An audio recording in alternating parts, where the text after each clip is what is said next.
दोस्तों प्रणाम। आज हम बात करेंगे महाभारत कथा की। महाभारत में अभिमन्यु एक बहुत ही वीर योद्धा के तौर पे जाने गए। अभिमन्यु अर्जुन और सुभद्रा के पुत्र थे और भगवान श्री कृष्ण के भांजे थे। युद्ध के 13वें दिन गुरु द्रोणाचार्य ने कौरवों की तरफ से चक्रव्यूह की रचना की। दोस्तों, चक्रव्यूह एक ऐसा युद्ध का व्यूह रचना थी जिसको भेदना सभी वीरों के बस का काम नहीं था। इस युद्ध को तोड़ने में पांडव सेना में श्री कृष्ण, अर्जुन और अभिमन्यु ही पारंगत थे। जैसा कि कृष्ण भगवान ने महाभारत युद्ध से पहले बोला था कि मैं युद्ध में अस्त्र से सम्मिलित नहीं होऊंगा, तो कृष्ण भगवान ने अर्जुन का सारथी बनने का निर्णय स्वयं लिया था। इसलिए कौरवों की तरफ से निर्णय लिया गया कि अर्जुन को चक्रव्यूह से दूर ललकारते हुए ले जाया जाएगा और उसके उपरांत चक्रव्यूह भेदने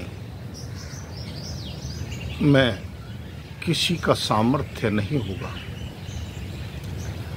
लेकिन दोस्तों, यह बात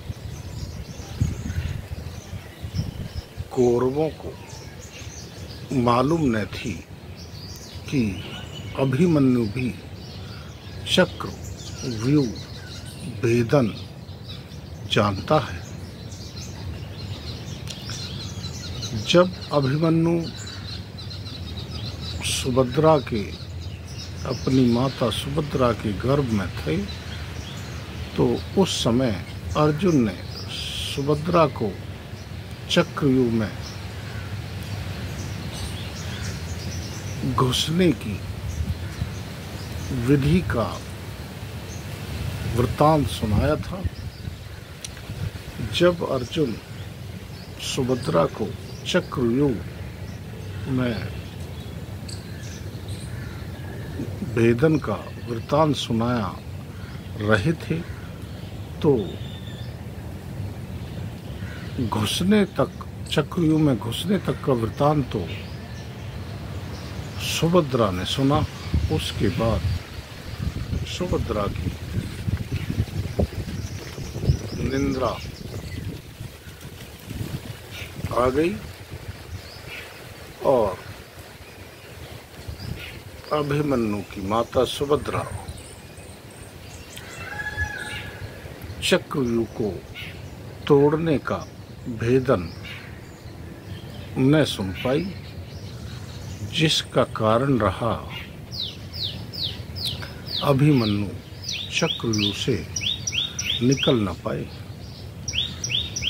और 7 महारथियों ने धोखे से अभिमन्यु की हत्या की। दोस्तों, द्रोणाचार्य ने जब चक्रव्यूह की रचना की, अर्जुन को दूर मैदान में ललकारते हुए दूर किया गया और चक्रव्यूह मैं भेदन का पांडव सेना में कोई पारंगत न था और पांडव सेना में हाहाकार मच चुका था। तो वीर योद्धा, वीर बालक योद्धा अभिमन्यु ने प्रण किया कि मैं चक्रव्यूह को भेदूंगा, और भीम बोला मैं भी साथ साथ अंदर प्रिय अभिमन्यु के साथ घुस जाऊंगा।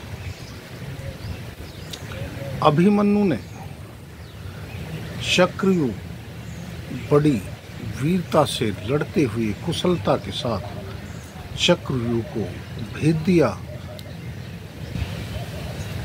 अभिमन्यु तो चक्रव्यूह में घुस गए, लेकिन बाकी पांडवों को भीम तक को चक्रव्यूह के अंदर कौरव योद्धाओं ने न घुसने दिया। कारणवश अभिमन्यु अकेले चक्रव्यूह में घुस चुके थे और बहुत ही वीरता के साथ कौरव महारथियों का सामना कर रहे थे। उसमें चक्रव्यूह में घुसते घुसते अभिमन्यु ने दुर्योधन के पुत्र लक्ष्मण को मार दिया था, वीर गति को प्राप्त कर दिया था। अभिमन्यु ने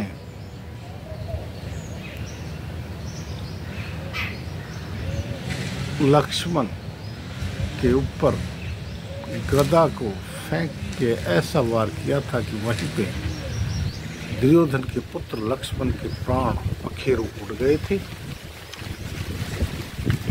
अपने पुत्र लक्ष्मण को मरता देख दुर्योधन बहुत ही क्रोधित हो गया और उसने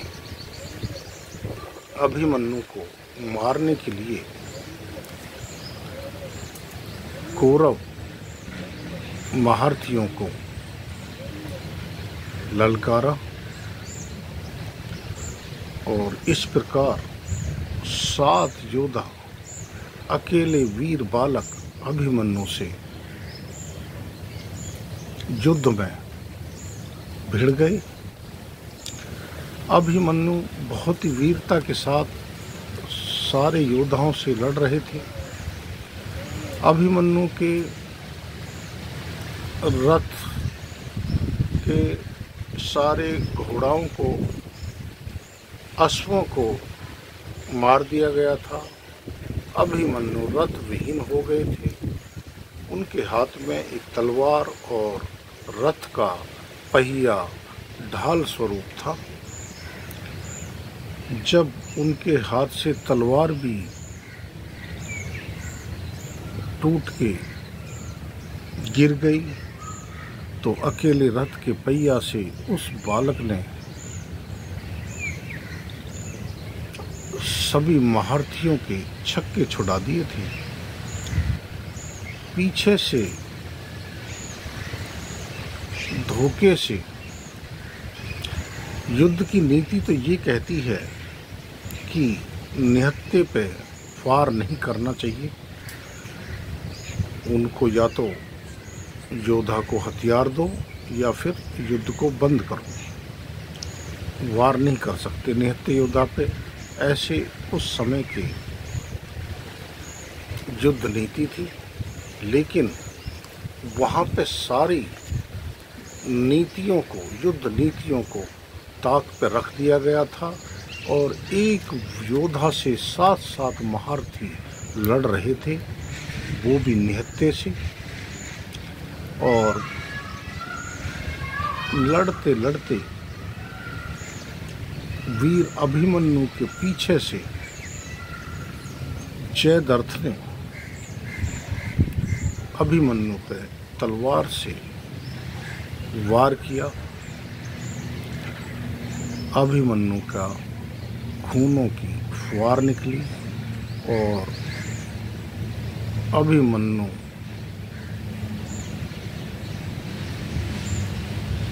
चेत विहीन होते चले गए और इस प्रकार 7 महारथियों ने मिलकर अभिमन्यु का वध कर दिया।